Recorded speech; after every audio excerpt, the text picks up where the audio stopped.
Subscribe to our channel by clicking the subscribe button.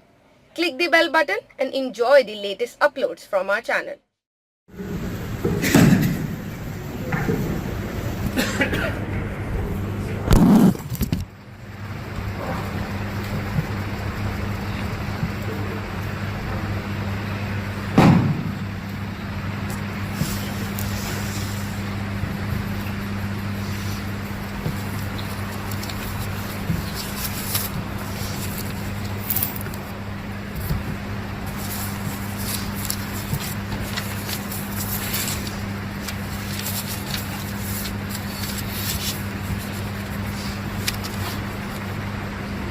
الحمد لله نحمده ونستعينه ونستغفره ونعوذ بالله من شرور أنفسنا ومن سيئات أعمالنا من يهده الله فلا مضل له ومن يضلله فلا هادي له وأشهد أن لا إله إلا الله وحده لا شريك له وأشهد أن محمدا عبده ورسوله صلى الله عليه وسلم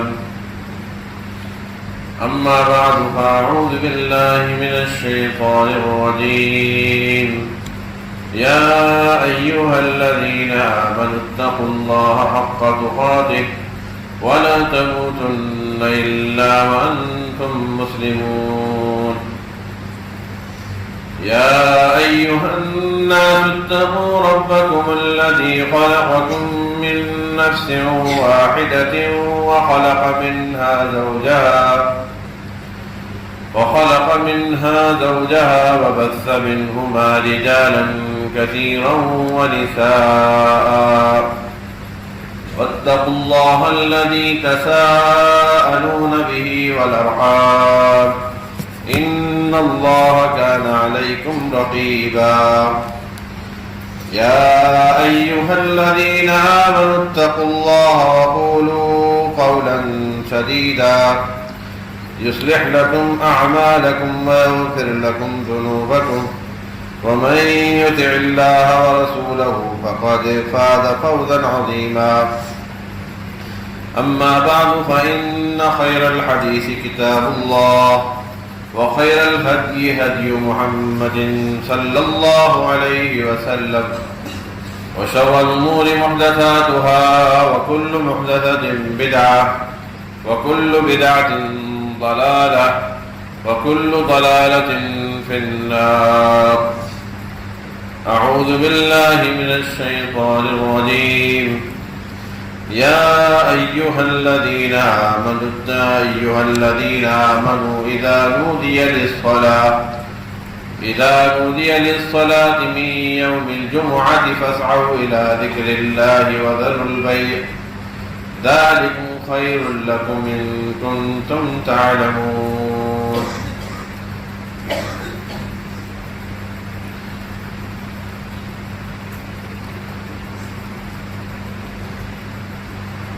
جمعے کے مسائل سے متعلق ہمارا موضوع 2-3 خطبات سے موقوف تھا. اس سے قبل 3 خطبات میں جمعے کے دن کی فضیلت کے حوالے سے اور اس دن کا خاص اہتمام اور یہ دن مسلمانوں کی عید کا دن ہے تو ہر ایک کو چاہیے کہ وہ اس دن غسل کرے، خوشبو لگائے اور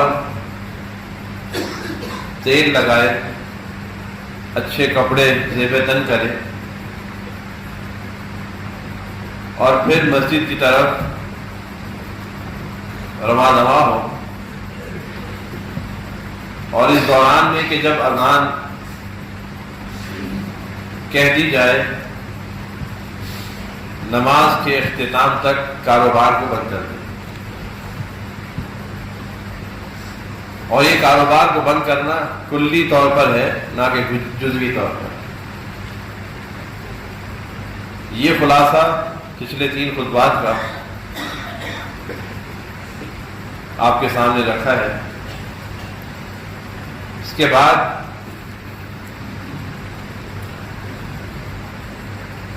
اب انسان تیاری کرنے کے بعد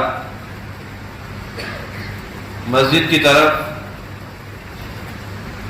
چل نکلا ہے. تو اس بارے میں زیادہ اچھی اور بہترین بات کہ جس کی فضیلت نبی اکرم صلی اللہ علیہ وسلم نے حدیث میں بیان کی ہے کہ وہ پیدل چل کر مسجد میں آئے، نہ کہ سوار ہو. یہاں 2 صورتیں ہیں کہ انسان کی دسترس میں اگر پیدل چل کر مسجد میں آنا ہے تو اس کو چاہیے کہ وہ پیدل چل کر آنے کو ہی ترجیح دے اور سواری کا استعمال نہ کرے. اور انتہائی دور علاقے سے اگر وہ جمعے کے لیے آ رہا ہے تو سواری کا استعمال بہرحال ٹھیک ہے، لیکن اچھی اور بہترین بات یہ ہے کہ پیدل چل کر مسجد میں آئے. اور اس حوالے سے اللہ کے نبی صلی اللہ علیہ وسلم نے ایک روایت میں ارشاد فرمایا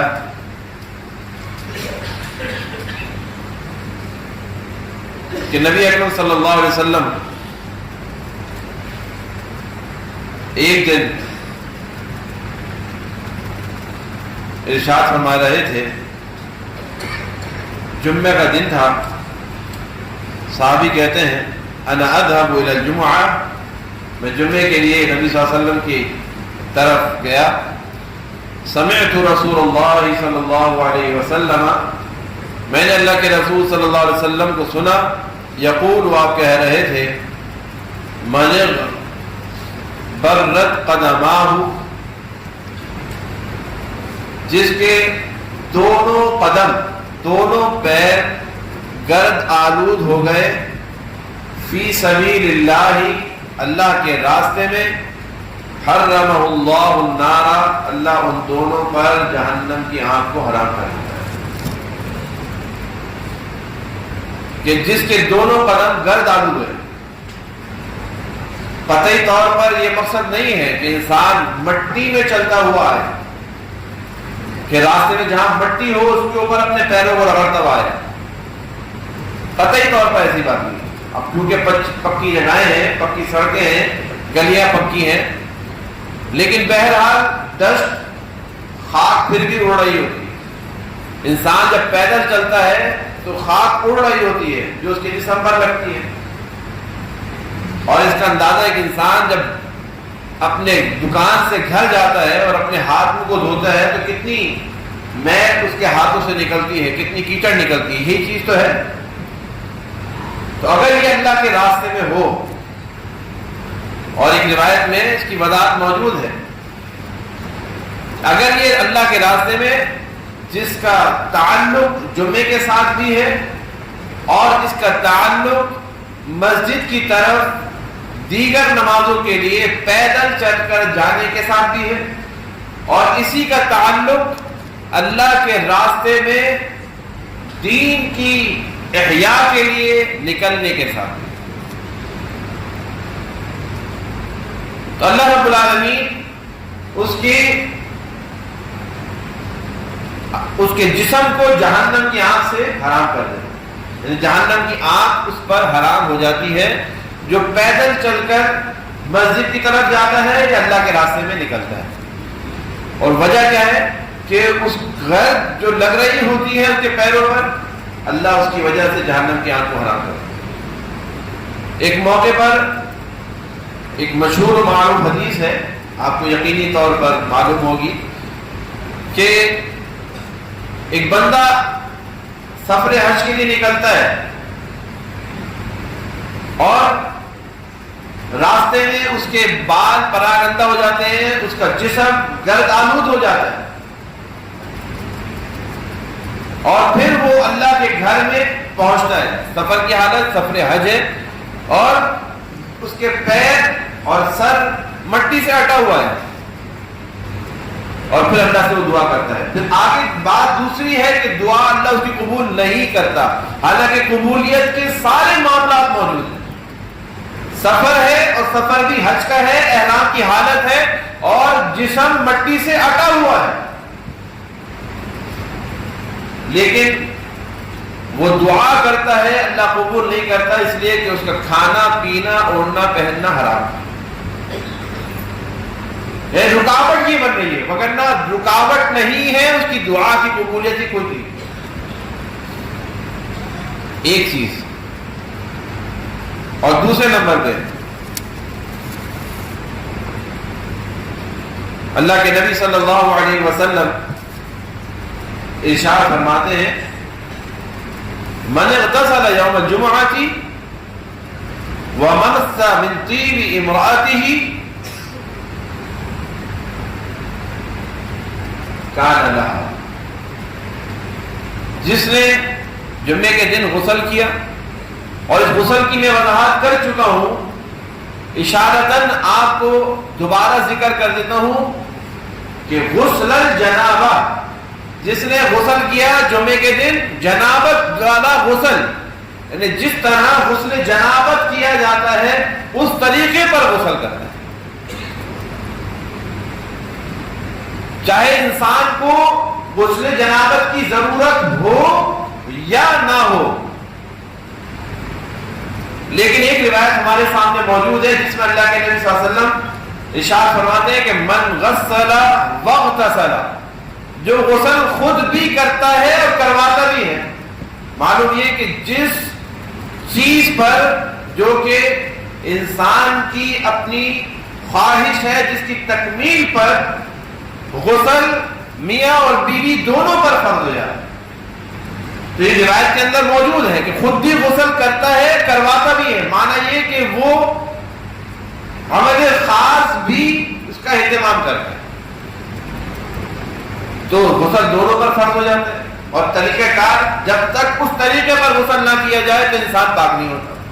بہرحال پھر موضوع ہمارا دوسری طرف چلا جائے گا, اشارتاً بات کرنا مقصود تھی. لہذا غسل الجنابہ, جیسے کہ جنابت کا غسل کیا جاتا ہے, اور پھر وَمَسَّ مِن طِيبِ امْرَأَتِهِ, اور وہ خوشبو لگاتا ہے. خوشبو اس کے پاس اپنی اگر میسر نہ ہو. اس روایت میں عورت کی جو خوشبو ہے, عورت کی جو خوشبو ہے انتہائی کم ترین, یعنی کم سے کم بھی اگر لگائے انسان, لیکن خوشبو کا استعمال ضرور کرے. اور پھر وَلَبِسَ مِن صَالِحِ ثِيَابِهِ, پھر بہترین اچھے کپڑے وہ زیب تن کرے.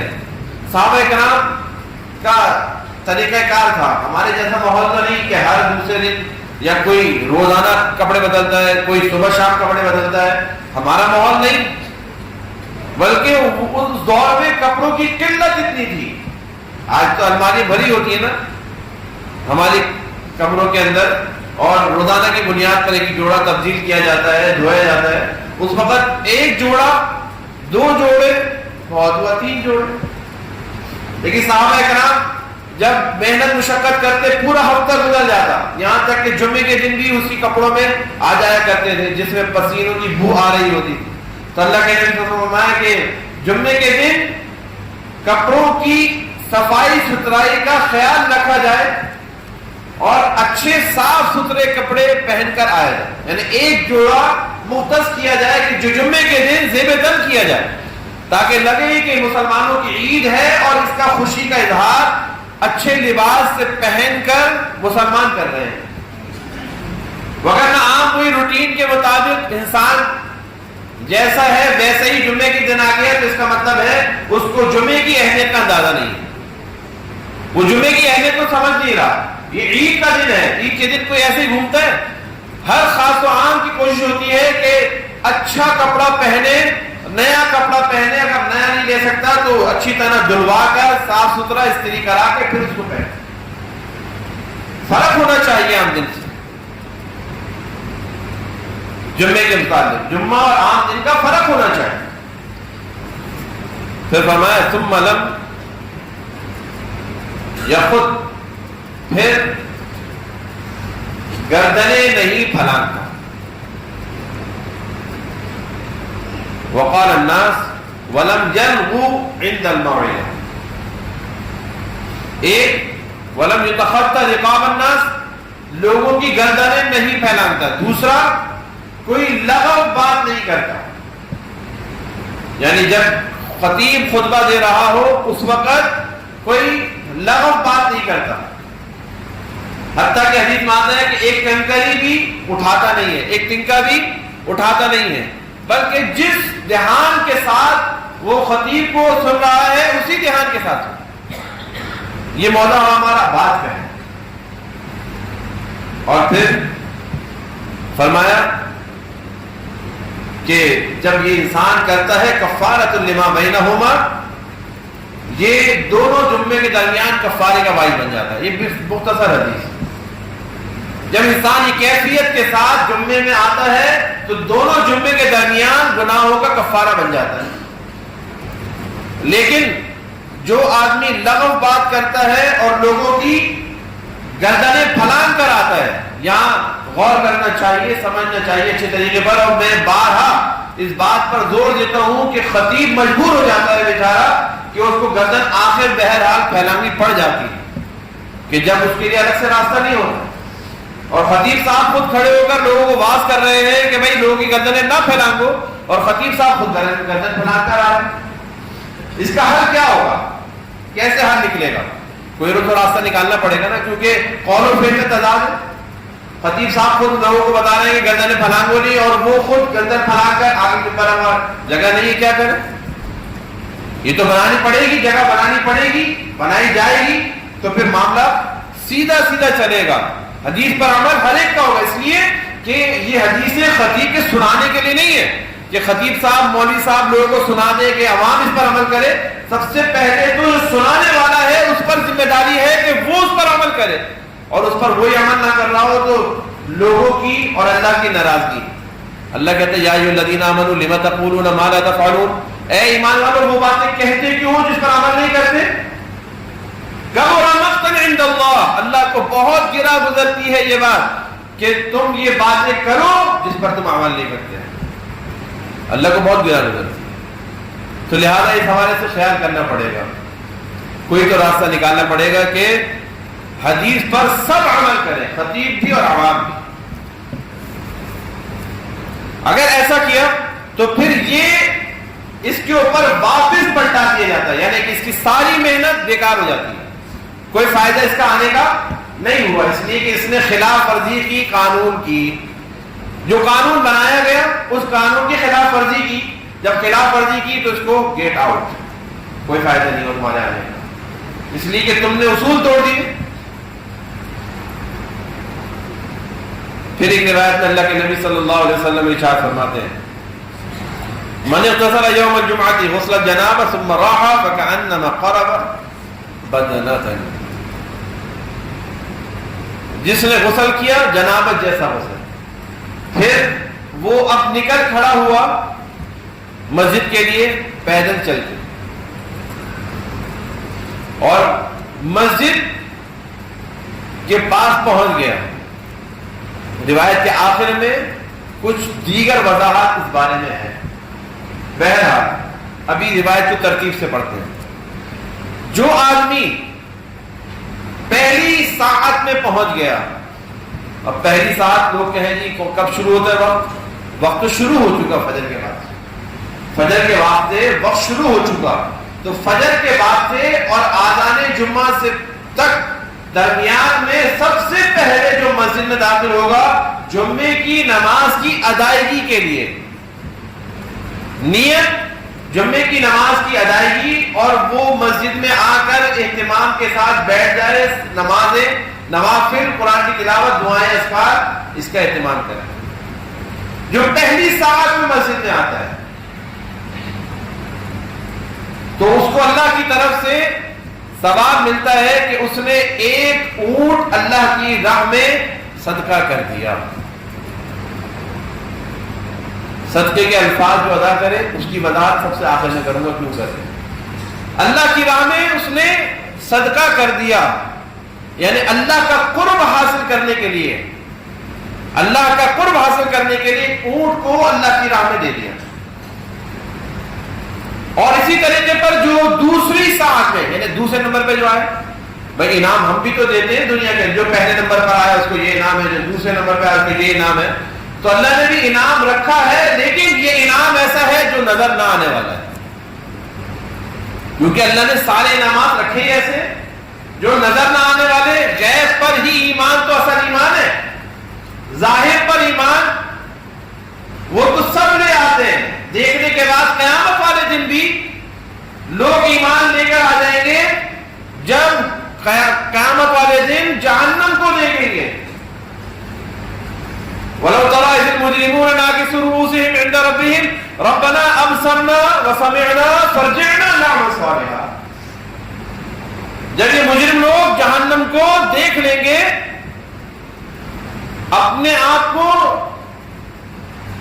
جھکا لیں گے شرم کی وجہ سے، ناکسو رؤوسہم، سروں کو جھکا لیں گے اور کہیں گے اللہ ہم نے اپنی آنکھوں سے دیکھ لیا، کانوں سے سن لیا کہ واقعی جہنم ہے، دنیا میں ایک مرتبہ واپس لوٹا دے، اب ہم نیک عمل کریں گے۔ یہی تو غیب پر ایمان ہے۔ تو اللہ نے بیش بہا انعامات رکھے ہیں، بیش بہا انعامات، لیکن وہ انعامات نظر آنے والے نہیں ہیں۔ ایمان ایک مومن کا یہی ہے کہ یہ انعام ملیں گے ہمیں آخرت میں، اور اسی چیز کو چھپا کر رکھنے کی بہت ساری وجوہات۔ بہرحال ایک مومن کو چاہیے کہ وہ اسی پر یقین کرے کہ اللہ کی طرف سے ثواب ہمیں ملے گا، تو اس کے لیے پھر بھاگ دوڑ کرے، اس کے لیے کوشش کرے۔ دکان کے لیے کیسی کوشش ہوتی ہے کہ میں پہلے چلا جاؤں دکان پہ، تو کسٹمر آتا ہے وہ میرے پاس آ جائے، میری سیل زیادہ ہو جائے۔ دکان کے لیے کیسی کوشش ہوتی ہے؟ ہاں، تو جمعے کے لیے بات میں نے کہا نا کہ ایمان نہ نظر آنے پر، غیب پر ایمان، الذین یؤمنون بالغیب، یہ ایمان والے غیب پر ایمان رکھتے ہیں، چھپی ہوئی چیزوں پر، تو جبھی تو ایمان مضبوط ہوتا ہے۔ اور پھر فرمایا کہ جو تیسری ساعت میں آتا ہے، تیسرے نمبر پہ، اس کو انعام کیا ملتا ہے کہ اس نے جو دوسری ساعت میں آتا ہے اس کو انعام کیا ملتا ہے؟ اس نے گویا ایک گائے اللہ کے راستے میں صدقہ کر دی۔ ایک گائے 50,000 60,000 70,000 اور اس سے زیادہ جو لوگ دکھلاوے کے لیے کرتے ہیں، لیکن یہاں دکھلاوا نہیں، تو لہذا ایک گائے کی قربانی کا ثواب صدقہ کرنے کا اس کے کھاتے میں آ جاتا ہے۔ جو تیسرے نمبر پر آتا ہے اس کو ثواب ایک مینڈا جو کہ سینگوں والا ہے، اللہ کے نبیوں کو پسند تھا، جب اللہ کے نبیوں کو پسند تھا تو اللہ کو بھی پسند تھا، تو اسی چیز کو مد نظر رکھتے ہوئے اللہ کی طرف سے ثواب بھی اسی چیز کا ملتا ہے کہ جو تیسری ساعت میں جمعے میں آ جاتا ہے۔ اور ہم اپنی ساعتوں کا ذرا اندازہ لگائیں، غور کریں، فکر کریں کہ ہماری ساعتیں کہاں جا رہی ہیں، ہماری فکر کہاں جا رہی ہے۔ اور جو چوتھے نمبر پر آتا ہے اس کو ایک مرغی اللہ کی راہ میں صدقہ کرنے کا ثواب ملتا ہے۔ اور جو پانچویں نمبر پر آتا ہے اس کا ثواب اللہ کے ہاں ایک انڈا اللہ کی راہ میں صدقہ کرنے کا ثواب۔ اب آتے ہیں صدقہ کرنے کا ثواب۔ ہم عموماً سنتے ہیں قربانی کا، کہ قربانی کا ثواب ملتا ہے، قربانی کا ثواب ملتا ہے۔ اب آخر میں انڈے کی قربانی وہ کیسے کریں گے؟ باقی چیزوں کو تو کاٹ دیا، اس کو کیسے کاٹیں گے؟ قربانی قربانی کا مقصد بھی اللہ کا قرب ہے. قربانی کا معنی کاٹنا نہیں ہے. قربانی کا معنی یہی ہے کہ اللہ کا قرب حاصل کیا جائے جانور کو ذبح کر کے. وہاں ذبح کے الفاظ, یہاں بھی اللہ کی راہ میں دے کر اللہ کا قرب حاصل کرتا ہے. ایک انڈا جیسے انسان نے اللہ کی راہ میں خرچ کیا. یہ ہو گیا بالترتیب. اب 5 آنے کے بعد, اب اس کے بعد ختم ہو گئی کیٹیگریز انعامات کی. اب حدیث میں آتا ہے کہ اذا کان یوم الجمعہ, جب جمعے کا دن ہوتا ہے, کان علی کل باب من ابواب المسجد, مسجد کے تمام دروازوں میں سے ہر دروازے پر, یہاں تو ایک ہی دروازہ ہے, ایک لیڈیز کا ہے, باقی کچھ جگہ ایسی ہیں جیسے مسجد الحرام ہے, مسجد نبوی ہے, اور دیگر مساجد ایسی بھی ہیں جہاں کئی دروازے ہوتے ہیں. تو لہذا وہاں پہ یہ نہیں کہ یہ مین گیٹ ہے یہیں پہ بیٹھیں گے, نہیں, ہر دروازے پر فرشتے مقرر ہوتے ہیں. یکتبون الاول فالاول, اور وہ نام لکھ رہے ہوتے ہیں پہلے آنے والے کا, پھر اس کے بعد آنے والے کا, پھر اس کے بعد آنے والے کا, پھر اس کے بعد آنے والے کا. ترتیب سے نام لکھا جا رہا ہوتا ہے, یعنی حاضری رجسٹر ان کے پاس, اور سب کا نام لکھا جا رہا ہے کہ بھائی فلاں آ گیا, فلاں گیا, فلاں آ گیا. حتی اذا جلس الامام طووا الصحف. یہ بہت غور طلب بات ہے کہ جب امام منبر پر بیٹھ جاتا ہے تو وہ صحیفہ جس میں آنے والوں کا نام لکھا جا رہا ہوتا ہے وہ صحیفے کو بند کر دیتے ہیں. سوچئے گا یہ الفاظ کہ اس صحیفوں کو جن پر نام لکھا جا رہا ہوتا ہے آنے والوں کا, ہاں بھائی فلاں بھی آ گیا اور فلانا بھی آ گئی, نام لکھا جا رہا ہے, لیکن جب خطیب منبر پر بیٹھ گیا تو وہ اس صحیفے کو بند کر دیتے ہیں. اب نام لکھا جانا بند ہو گیا. تو اللہ کے رجسٹر میں میرا نام جائے گا یا نہیں سوچنا تو میں نے, جا رہا ہے یا نہیں سوچنا میں نے, اور میں چاہتا کیا ہوں, جائے یا نہ جائے سوچنا میں نے. پھر وجاءوا یستمعون الذکر, اور وہ بھی آ کر بیٹھ جاتے ہیں اور اللہ کا ذکر سنتے ہیں کہ خطیب جو بات کر رہا ہوتا ہے اس کو توجہ کے ساتھ, یستمعون الذکر, توجہ کے ساتھ سنتے ہیں. جب خطیب بات کرنے بیٹھ جاتا ہے, منبر پر بیٹھ جاتا ہے, صحیفہ بند, اب وہ وہاں پر آ کر بیٹھ جاتے ہیں اور توجہ کے ساتھ خطیب کی بات کو سن رہے ہوتے ہیں. دوسری روایت کے آخری الفاظ, فَإِذَا خَرَجَ الْإِمَامُ حَضَرَ الْمَلَائِكَةُ, یہاں پر جلس کے الفاظ نہیں ہے کہ امام جو ہے, خطیب جو ہے منبر پر بیٹھ جاتا ہے. یہاں ہے کہ دیکھا کہ امام اب منبر پر جانے کے لیے نکل گیا ہے. نبی صلی اللہ علیہ وسلم کا گھر مسجد کی قبلہ رخ اگر ہو تو بائیں سائڈ پہ کمرہ تھا اور وہیں سے ایک دروازہ تھا. نبی صلی اللہ علیہ وسلم وہیں سے نکل کر آتے تھے.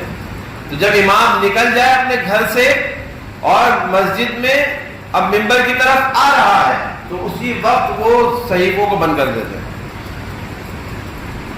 اور وہ خطیب کا, امام کا ذکر سننے کے لیے بیٹھ جاتے ہیں توجہ کے ساتھ. دو باتیں ہوتی ہیں. تیسرے نمبر پہ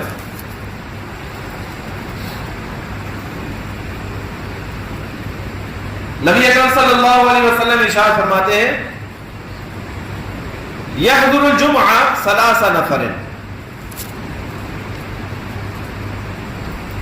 جمعے کے اندر 3 قسم کے لوگ آتے ہیں, یعنی کیٹیگریز 3 قسم کے لوگوں کی ہے.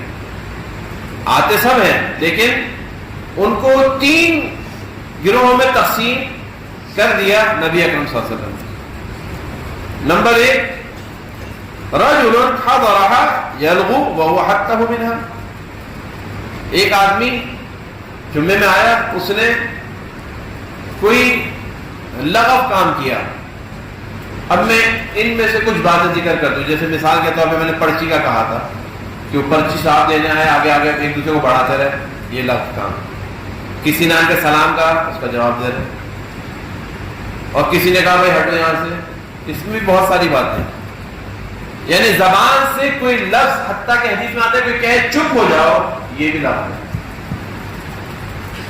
چپ ہو جاؤ یہ بھی لفظ کام ہے. فرمایا وہ تو محروم ہو گیا, آیا ضرور ہے لیکن ثواب سے محروم ہو. دوسرے نمبر پہ وَرَجُلٌ حَضَرَهَا يَدْعُو, کوئی آدمی آتا ہے کہ وہ صرف دعا کرے اللہ رب العالمین سے, یا پھر دعا کروانے کے لیے آتا ہے. ٹھیک ہے, جیسے ایک شخص آیا, اللہ کے نبی صلی اللہ علیہ وسلم خطبہ دے رہے تھے اور کہہ رہے کہ اللہ کے نبی صلی اللہ علیہ وسلم دعا کریے, مویشی مر رہے ہیں, انسان مر رہے ہیں, پانی نہیں ہے, بارش نہیں ہو رہی, ہلاکتیں ہو رہی. اس نے دعا کروائی, اللہ کے نبی صلی اللہ علیہ وسلم دعا کرا دی. ٹھیک ہے, ڈائریکٹ کا طریقہ کار موجود ہے, لیکن یہ پرچوں کا چکر غلط ہے. اور پھر اگلے جمعے پھر آیا اور کہنے لگا اللہ کے نبی صلی اللہ علیہ وسلم بہت پانی ہو گیا, اب تو خطرناک حد تک فصلیں تباہ ہو گئیں, اور بارش کی زیادتی کی وجہ سے لوگ بھی مرنے لگے, مویشی بھی مرنے لگے, دعا کیجئے کہ بارش رک جائے. نبی صلی اللہ علیہ وسلم نے دعا کرا دی.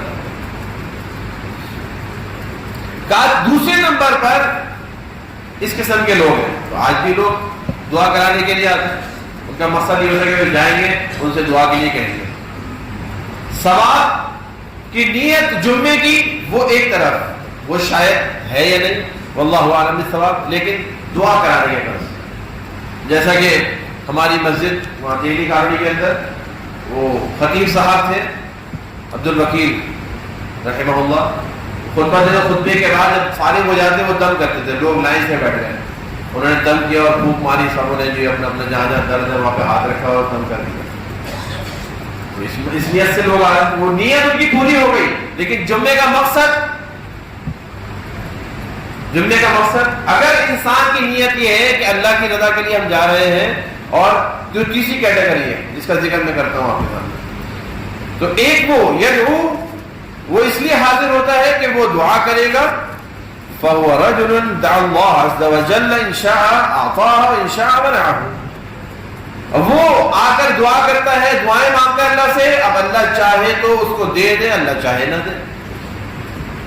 ٹھیک ہے, اس کو ملا نہیں ملا دونوں چیزیں, پہلے کو تو ملا ہی نہیں, دوسرے کو ملا نہیں ملا, دونوں باتیں. اور تیسرے نمبر پہ وَرَجُلٌ حَضَرَ بِإِنصَاتٍ وَسُكُونٍ وَلَمْ يَتَخَطَّى رَقَبَةَ مُسْلِمٍ وَلَمْ يُؤْذِ أَحَدًا فَهُوَ كَفَّارَةٌ إِلَى الْجُمْعَةِ الَّتِي تَلِيهَا.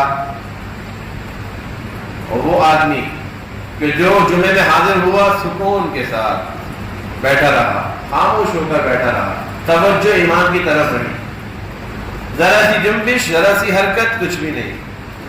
اس لیے کہ انتہائی جب انسان توجہ کرتا ہے تو اس کی توجہ ادھر ادھر سے بڑھ جاتی ہے, ہٹ جاتی ہے, کہ بھائی کچھ آگے پیچھے کیا ہو رہا ہے نہیں معلوم.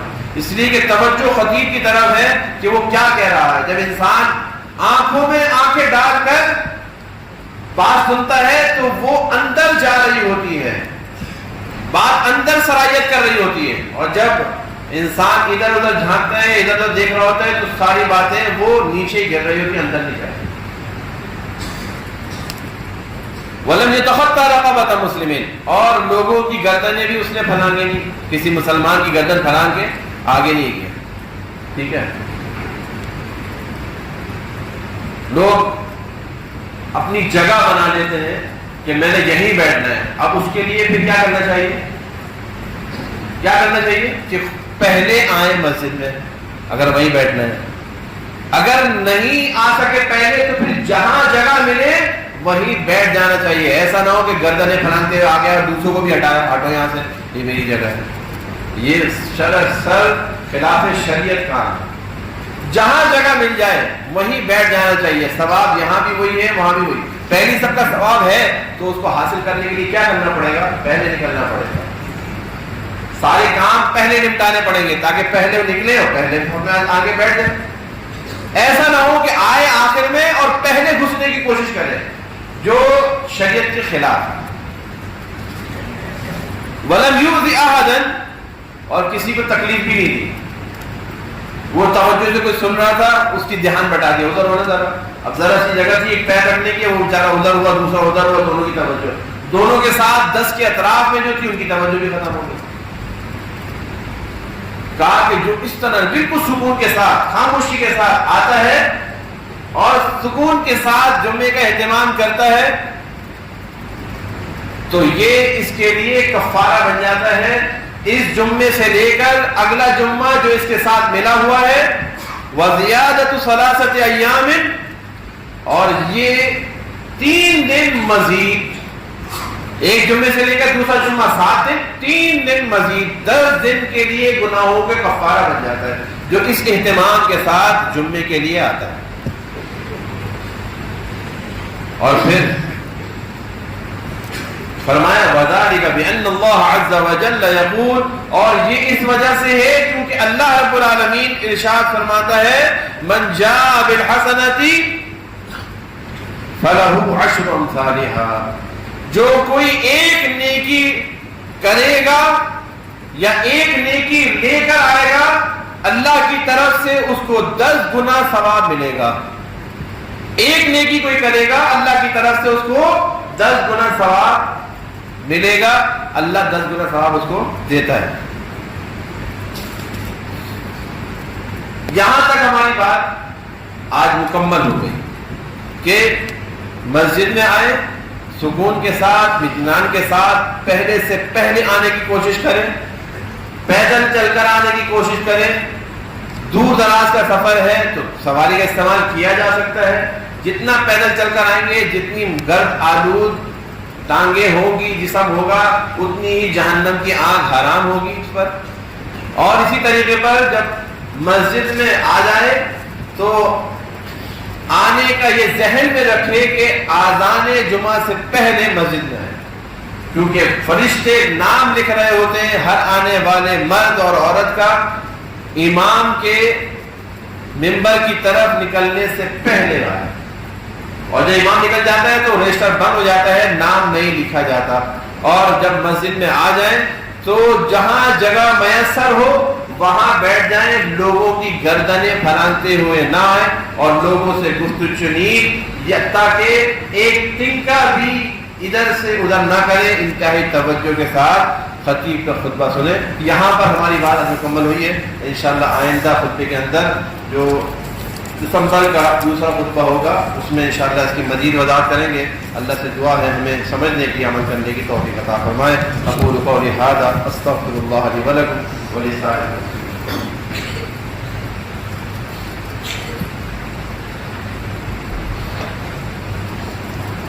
الحمد للہ نحمده ونستعینه ونستغفره ونعوذ باللہ من شرور انفسنا وسیئات اعمالنا من يهده الله فلا مضل له ومن يضلل فلا هادي له واشهد ان لا اله الا الله وحده لا شريك له واشهد ان محمدا عبده ورسوله صلى الله عليه وسلم. اما بعد فاعوذ بالله من الشيطان الرجيم. بسم الله الرحمن الرحيم.